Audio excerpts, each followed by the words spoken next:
Audio Jungle. Assalamualaikum warahmatullahi wabarakatuh. Perkenalkan, nama saya Zaki Al-Azam dengan NPM 202200026. Video ini dibuat untuk memenuhi kebutuhan dari tugas mata kuliah, kurikulum, dan buku teks sejarah dengan dosen pengampu Bapak Bobby Hidayat MPD dan Bapak Bahtiar Afwan MPD. Saya di sini sedikit menjelaskan mengenai perubahan kurikulum di Indonesia pada masa awal kemerdekaan hingga saat ini.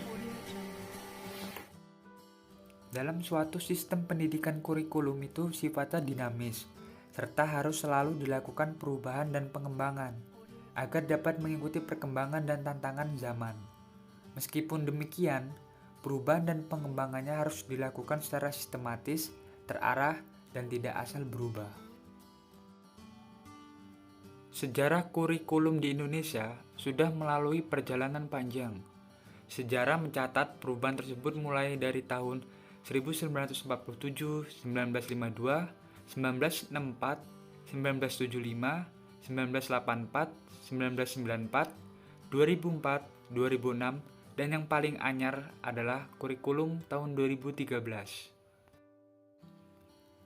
Seiring dengan perkembangan zaman, dengan berbagai alasan dan rasionalisasi, kurikulum Indonesia terus mengalami pergantian dari periode ke periode. Keberadaan kurikulum memberi pengaruh yang signifikan bagi kualitas pendidikan yang ada di Indonesia. 1. Kurikulum 1947 atau Rencana Pelajaran 1947. Pada saat itu, kurikulum pendidikan di Indonesia masih dipengaruhi sistem pendidikan kolonial Belanda dan Jepang, sehingga hanya meneruskan yang pernah digunakan sebelumnya.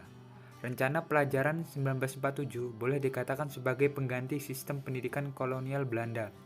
Perubahan arah pendidikan lebih bersifat politis dari orientasi pendidikan Belanda ke kepentingan nasional. 2. Kurikulum 1952 atau Rencana Pelajaran Terurai 1952. Setelah Rencana Pelajaran 1947, pada tahun 1952, kurikulum di Indonesia mengalami penyempurnaan. Kurikulum ini lebih merinci setiap mata pelajaran yang kemudian diberi nama Rencana Pelajaran Terurai 1952. Kurikulum ini sudah mengarah pada suatu sistem pendidikan nasional. Yang paling menonjol dan sekaligus ciri dari kurikulum 1952 ini bahwa setiap rencana pelajaran harus memperhatikan isi pelajaran yang dihubungkan dengan kehidupan sehari-hari. 3. Kurikulum 1964 atau Rencana Pendidikan 1964. Usai tahun 1952 menjelang tahun 1964, pemerintah kembali menyempurnakan sistem kurikulum di Indonesia.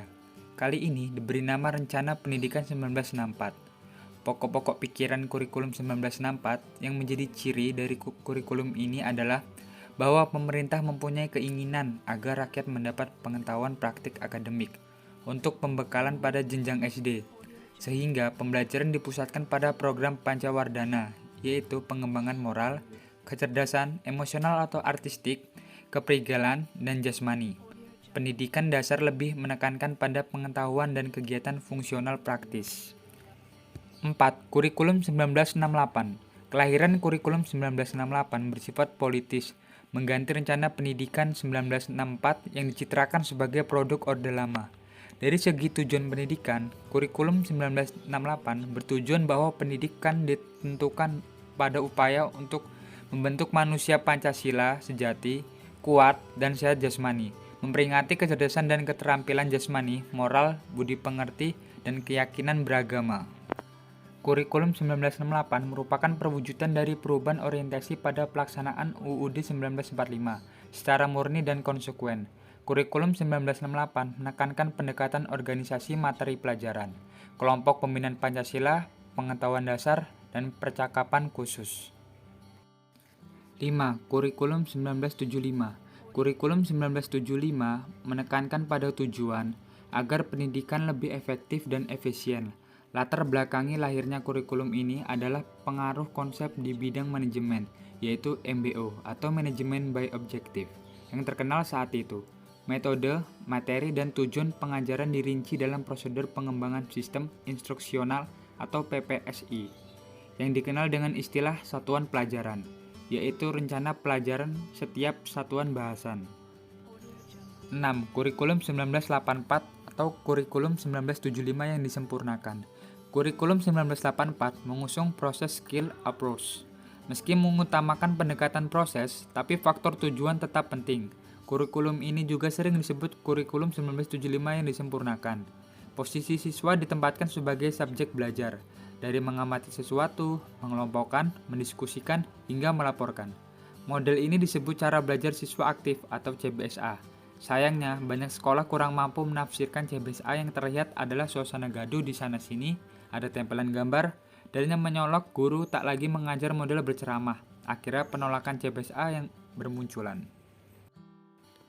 7. Kurikulum 1994 dan suplemen Kurikulum 1995. Kurikulum 1994 merupakan hasil upaya untuk memadukan kurikulum-kurikulum sebelumnya, terutama Kurikulum 1975 dan 1984. Sayang, perpaduan antara tujuan dan proses belum berhasil, sehingga banyak kritik berdatangan, disebabkan oleh beban belajar siswa dinilai terlalu berat, dari muatan nasional sampai muatan lokal. Akhirnya, Kurikulum 1994 menjelma menjadi kurikulum super padat. Kejatuhan rezim Soeharto pada 1998 diikuti kehadiran suplemen Kurikulum 1999, tapi perubahannya lebih pada menambal sejumlah materi pelajaran saja. 8. Kurikulum 2004 KBK atau Kurikulum Berbasis Kompetensi. Sebagai pengganti Kurikulum 1994 adalah Kurikulum 2004 yang disebut dengan Kurikulum Berbasis Kompetensi atau KBK. Suatu program pendidikan berbasis kompetensi harus mengandung 3 unsur pokok, yaitu pemilihan kompetensi yang sesuai, spesifikasi indikator-indikator evaluasi untuk menentukan keberhasilan pencapaian kompetensi, dan pengembangan pembelajaran. KBK memiliki ciri-ciri sebagai berikut: menekankan pada ketercapaian kompetensi siswa baik secara individual maupun klasikal, berorientasi pada hasil belajar atau learning outcomes, dan keberagaman. 9. Kurikulum 2006 KTSP atau Kurikulum Tingkat Satuan Pendidikan. Pelaksanaan KBK masih dalam uji terbatas. Namun pada awal tahun 2006, uji terbatas tersebut dihentikan, dan selanjutnya dengan terbitnya Permen Nomor 24 Tahun 2006 yang mengatur pelaksanaan Permen Nomor 22 Tahun 2006 tentang standar isi kurikulum dan Permen Nomor 23 Tahun 2006 tentang standar kelulusan. Lahirlah Kurikulum 2006 yang pada dasarnya sama dengan Kurikulum 2004. Perbedaan yang menonjol terletak pada kewenangan dalam penyusunannya, yaitu mengacu pada jiwa dari desentralisasi sistem pendidikan. Pada Kurikulum 2006, pemerintah pusat menetapkan standar kompetensi dan kompetensi dasar, sedangkan sekolah dalam hal ini, guru dituntut untuk mampu mengembangkan dalam bentuk silabus dan penilaiannya sesuai dengan kondisi sekolah dan daerahnya. 10.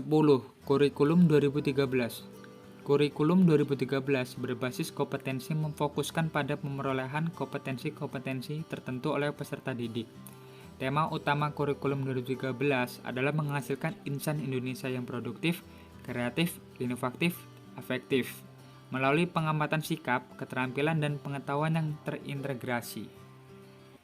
Mungkin hanya itu saja yang bisa saya sampaikan. Jika ada salah-salah kata, saya mohon maaf. Sekian dan terima kasih. Wassalamualaikum warahmatullahi wabarakatuh.